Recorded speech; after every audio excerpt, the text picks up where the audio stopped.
I like it. Good energy. All right, everybody. Happy Friday. Happy Friday. Love you so much. Appreciate you joining us. And if you're a guest on here and you go, wow, he loves them. So I do. And if you're a guest, we really welcome you to the call this Friday. And it's something we do each and every day, Monday through Friday, Coach's Corner, 9 a.m. Central Time. We pick a word for the day. We share it. And a lot of times it is an absolute, dive into myself when I look at a word. And so the word for today, the way we're going to end this Friday, but before I do, I want to tell you this.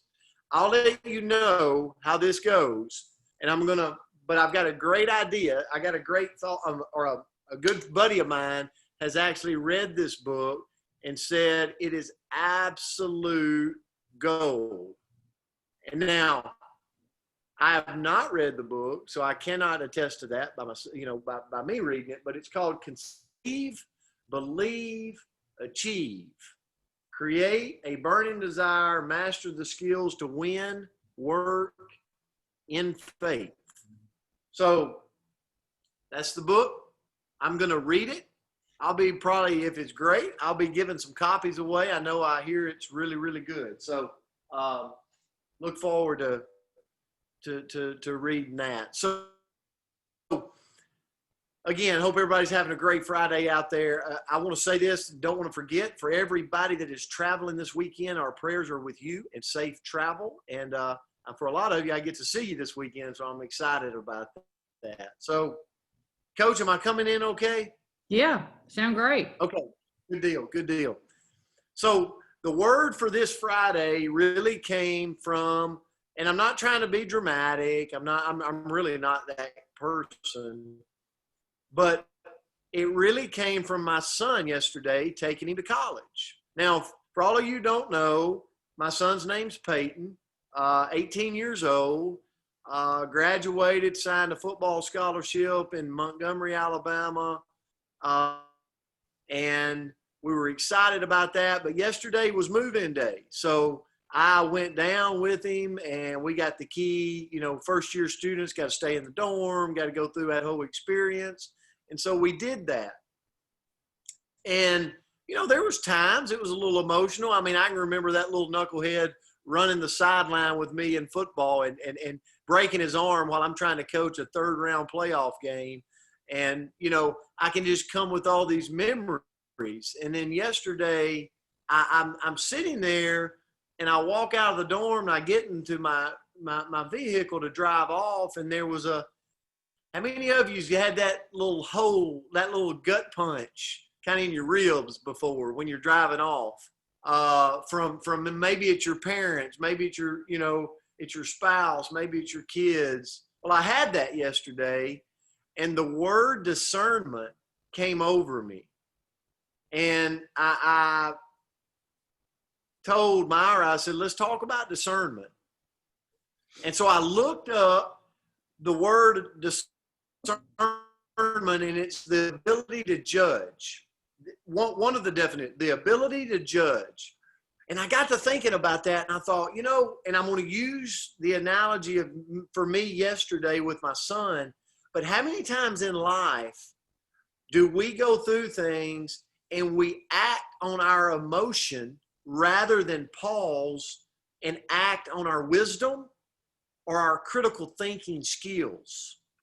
And I want to put that in perspective, okay? Think about this. When you think about discernment, I'm sitting there, I'm not really feeling good about leaving my son that's always lived in my home and I've seen all the time. I'm not feeling good about leaving him. Like it's a gut punch. But I also know that there's so many life lessons that's going to be learned on this next chapter in his life. He's going to broaden his network. He's going to gain experiences. He's going to gain wisdom. He's going to gain some trouble that he's going to learn, and then wisdom's going to come from it. And I'm having to turn over. I'm having to have discernment right now. Coach, if my internet connection goes bad, just let me know. Okay. Just hang in there. You're doing good. Okay. So, but I thought, how many times in my life as I'm driving, how many times in my life have I acted on emotion? What if I was that parent that got just tore up yesterday and said, forget this, son, you're coming home with me. We're not doing this. And I would have possibly stole something that he could gain so much value from. And I got thinking about that, and I thought, Brent, you've done that in your life before. You've acted on emotion instead of acting on discernment, where you act with a pause, critical thinking, think about the long-term effect of things to make the decision. Can you relate to that? Does that make sense? And so my challenge this morning is, as we're going through the world, we're going through life, we're going through peaks and valleys and dips and snags in the road.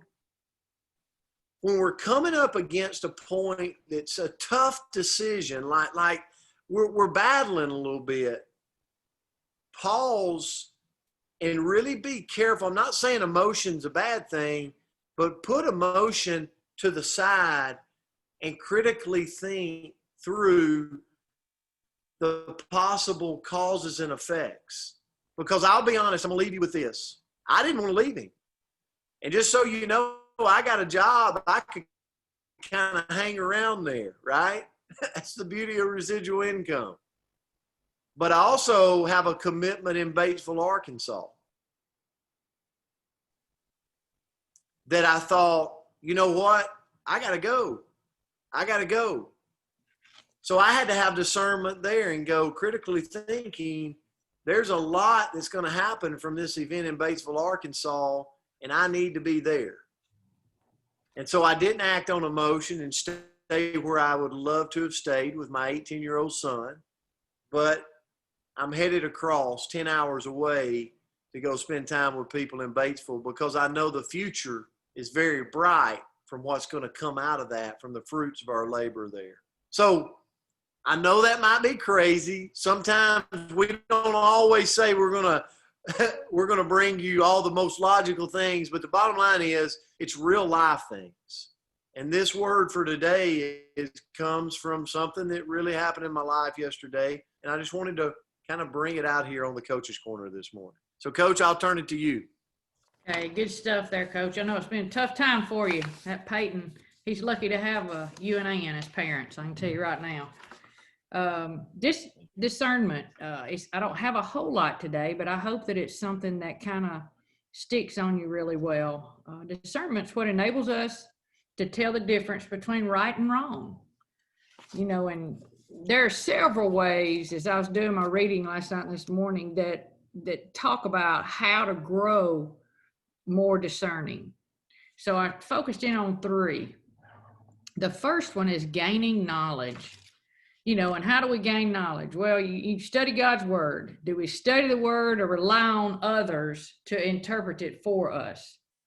If we don't know God's word, then we won't know how to discern what's from God and what's not from God.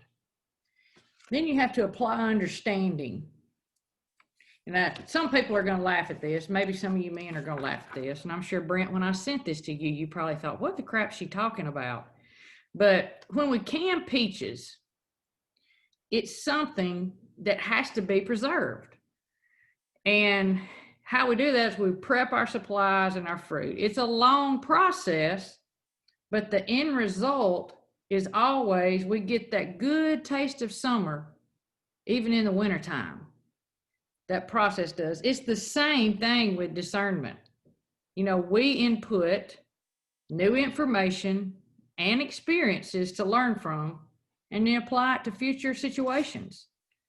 It's the same thing. And the third point is we have to grow in wisdom. You know, sometimes what seems best to us isn't best when it's laid next to God's word. Questions we should always ask ourselves, and these are important. This was very, very telling to me. Is it pure? Does it love peace? Is it considerate? Does it submit to God's ways? Does it show favoritism? Or is it important and sincere? All of these questions will guide us in a discerning path. We build wisdom that leads to discernment on the foundation of knowledge and understanding. And the last thing that I want to leave you guys with is discernment grows over time. And our choices affect the pace and extent of our growth. Discernment is the ability to perceive and distinguish. It grows as we grow in knowledge, understanding, wisdom, and maturity.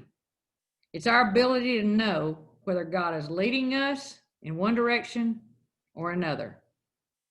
Discernment is a gift of the Spirit and a skill that we cultivate. So hopefully you grab something on that. Hopefully you can take that through the weekend with you. Also, Melissa, I wanted to tell you personally, thank you for your note yesterday. Really meant a lot to me. I really appreciate that. So anyway, for you people that are coming to Arkansas, wow, I'm looking forward to seeing you. I'm looking forward to hugging your neck. I'm a hugger now. Now I'll have my mask on, but I'm a hugger. So anybody, you have a great day. Love you all. And I hope that everybody has a good weekend. Thanks, Coach. Safe travels. Love you, each and every one of you. Have a great Friday and a great weekend. We'll see you back here on Monday.